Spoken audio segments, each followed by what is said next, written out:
لجيرانه وأوليائه إذا ذكرهم. بسم الله الرحمن الرحيم. اللهم صل على محمد وآله وتولني في جيراني وموالي والعارفين بحقنا والمنابذين لأعدائنا بأفضل ولايتك، ووفقهم لإقامة سنتك والأخذ بمحاسن أدبك في إرفاق ضعيفهم وسد خلتهم وعيادة مريضهم وهداية مسترشدين ومناصحة مستشيرهم وتعهد قادمهم وكتمان أسرارهم وستر عوراتهم ونصرة مظلومهم وحسن مواساتهم بالماعون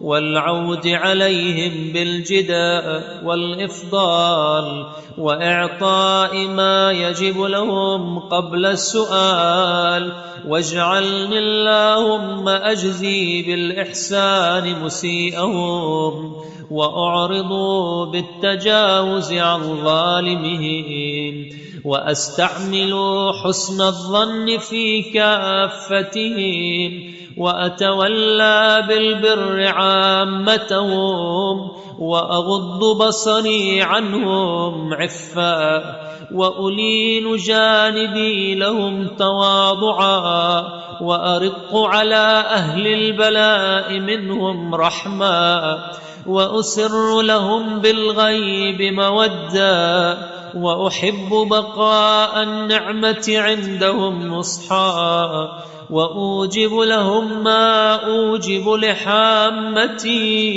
وأرعى لهم ما أرعى لخاصتي. اللهم صل على محمد وآله وارزقني مثل ذلك منهم، واجعل لي أوفى الحظوظ فيما عندهم، وزدهم بصيرة في حقي ومعرفة بفضلي حتى يسعدوا بي وأسعد بهم.